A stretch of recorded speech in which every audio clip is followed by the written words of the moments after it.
What is your heart's desire?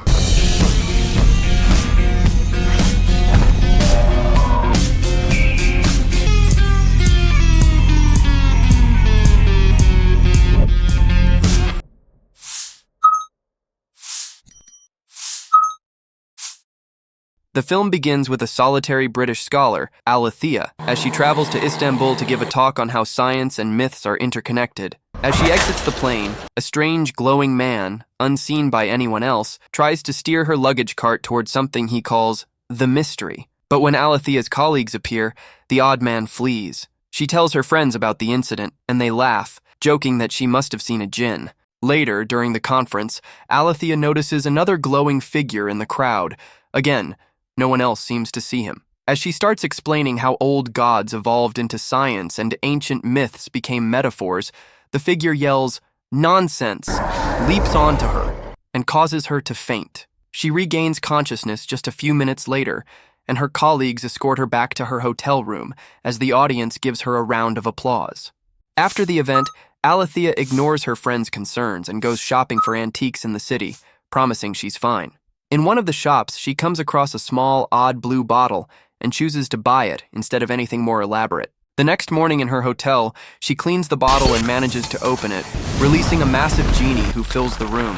After trying different languages, Alethea realizes the djinn speaks Greek. He assures her she has nothing to fear. He now serves her and must grant her 3 wishes. However, she cannot ask for more wishes, eternal life, or to end all suffering. As he speaks, the djinn touches everything in the room, turning on the TV and quickly learning English through the programs. Then he asks Alethea what her deepest desires are, but she feels uneasy about the idea of wishes and asks for time to consider. She opens up, sharing a story she's never told anyone.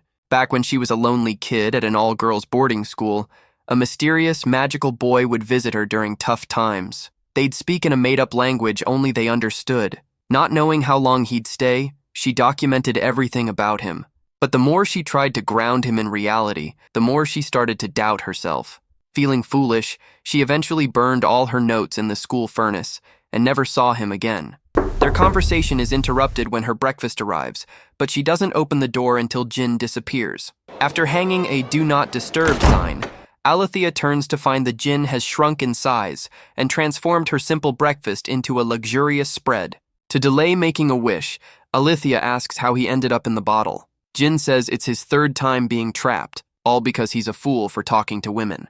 His story begins with his affair with his cousin Sheba, a queen who was half djinn and had thick black leg hair. Though he was her toy and trusted friend, he felt free because she let him come and go. He dreamed of becoming her husband one day. But things shifted when King Solomon arrived, crossing the desert to win her heart. Djinn warned Sheba, and she swore no man could ever have her. Still, she gave in to Solomon's charm, waxing her legs to spend the night with him. After the wedding, Solomon sensed her bond with Djinn. Using magic, he trapped Djinn in a brass bottle and had a bird drop it into the Red Sea. Djinns don't sleep, so he spent the first 100 years raging and praying for release. In time, he tricked himself, praying to stay inside the bottle, thinking that pretending not to care would ease the pain. But not wanting anything is the closest thing to dying. Back on the topic of her heart's desire, Alethea says she's content and has all she needs. Though she has no children, no parents, and no siblings. She used to be married to a man she met in school, but after a miscarriage, their relationship crumbled and ended in divorce. Her ex moved on with someone else, but Alethea still keeps a few of his belongings in a box at home. A while back, Alethea's husband told her she wasn't able to understand emotions, and she agrees. The way her brain works makes her intelligent, but it also leaves her feeling alone. That's why she's drawn to stories. Through them, she can experience feelings. Still, she doesn't want her ex-husband back. The moment they divorced, she felt a sense of freedom. But as someone who lives through tales, she's heard way too many about Djinn's wishes going wrong, cautionary stories that rarely end well. Djinn insists he's trustworthy, but Alethea isn't buying it and wonders if she can avoid making any wishes at all. This causes Djinn to groan in agony, showing that wishes must be made or things will go bad. To drive the point home, Djinn shares how he got trapped the 2nd time. Some fishermen found the bottle in a fish, but it was so crusted over they mistook it for a rock and tossed it aside. The rock changed hands for years before ending up inside a wall. That's where Gulten found it, climbing up to spy on Prince Mustafa.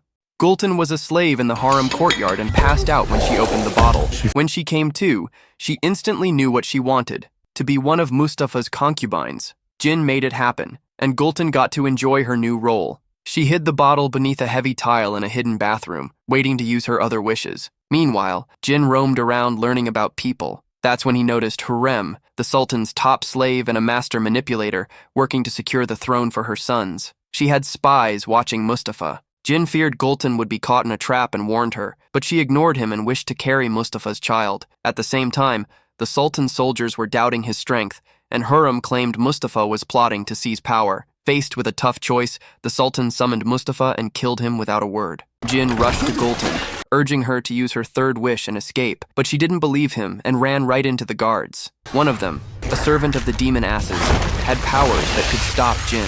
Gulten was thrown into the sea and Djinn dove after her, but it was too late. Without that last wish granted, Djinn became trapped, stuck on Earth until another master came along. Alethea finds it darkly funny, exactly the type of tale warning against wishes. Djinn says once again that not wishing means leaving him cursed. He picks up his story. After Gulten's death, Djinn became a ghost-like force. For a century, no one noticed him, until Princess Murad and Ibrahim sensed something and found the hidden bathroom. Just as they almost reached the bottle, their mother Kosem, the widowed sultana, stopped them. Murad had hairy legs like Sheba's descendants, so Djinn followed him, hoping to connect. But Murad was crowned at 14 and consumed by politics. Later, as Murad led armies, Kosem locked adult Ibrahim in a room filled with women, hoping he'd father an heir and protect the family's future. Ibrahim loved the setup and chose full-figured, massive women, thinking more flesh meant more pleasure. When Murad came back to the palace after the war, his mind was wrecked with violence and trauma. Worried about threats to his rule, he considered killing Ibrahim, but Kosem stopped him just in time, pointing out that Ibrahim was far too lazy to start a rebellion. Still, Kosem didn't want to lose her only chance at an heir, so she kept Murad constantly drunk and hired storytellers to distract him. Murad despised them and killed any who weren't quick enough to escape. But one day, an old man managed to charm him with his stories and became Murad's only real friend. When the old man died, Murad drank himself into a stupor, and in that vulnerable state, Djinn finally got his attention as Murad rediscovered the secret bathroom. Sadly, he was too weak to open the door, and not long after, Murad drank himself to death. Nobody else could sense Djinn after that, and Alethea deeply relates to that loneliness, having lived it too.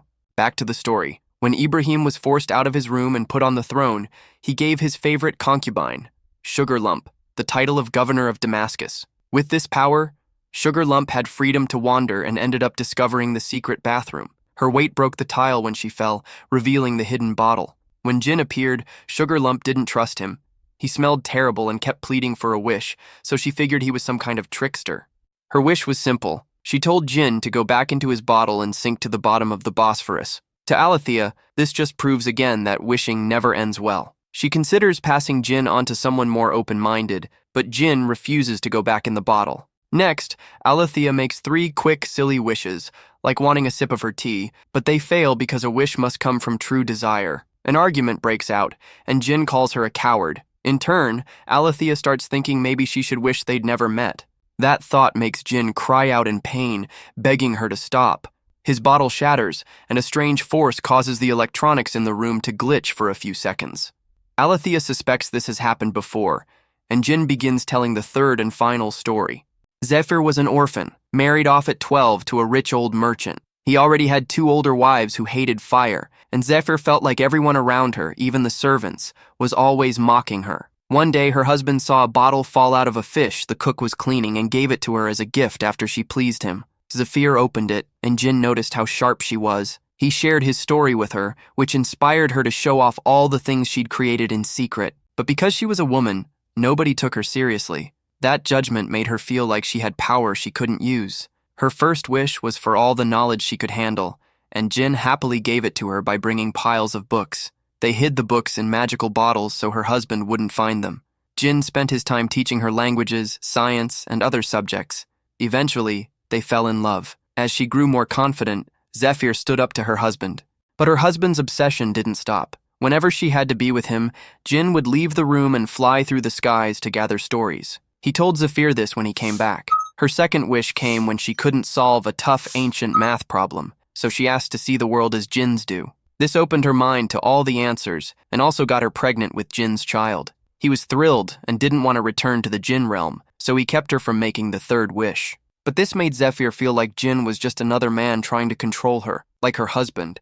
Every time they fought, Djinn would hide inside the bottle to calm her down. But one day, she couldn't take it anymore. She wished to forget he ever existed. The magic made her forget in an instant, and Djinn was trapped in the bottle once again. After hearing this final tale, Alethea finally knows what her wish should be. She believes her purpose is to love Djinn, and she wishes for him to love her too so their loneliness can be shared. Djinn accepts her wish, and they spend a beautiful night together. The next morning, Alethea needed to head back home to London, so she offered Djinn a new bottle so he could travel with her. At the airport, she tried to hide the bottle in her pocket, but the security scanner caught it, and the staff made her place it on the conveyor tray. She nearly had a meltdown, worried that the scanner or belt might shatter the glass. Luckily, the bottle made it through without breaking. Once they got home, Djinn had to adjust to the big city, but the constant noise and electric interference in the air overwhelmed his senses. They started living a quiet and content life together. When Alethea went to work, Djinn used the time to sneak off and explore humanity's most recent breakthroughs, like advanced surgery and the particle collider. One day, Alethea came home from work and found Djinn asleep in the basement, which he wasn't supposed to do. His body was slowly turning into ash because of the toll the city was taking on him. So Alethea used her second wish just to get him to speak again.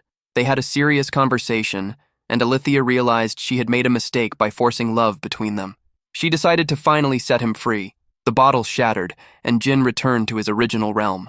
After Alethea fell asleep, she woke the next day and placed all the things Djinn had used into a box and stored it beside her late husband's belongings. 3 years passed, and Alethea finished writing and illustrating a book filled with Djinn's stories. One day, Djinn appeared before her again, healthy this time. Now that he was better, he could visit her occasionally, bringing comfort to her solitude in a more natural way.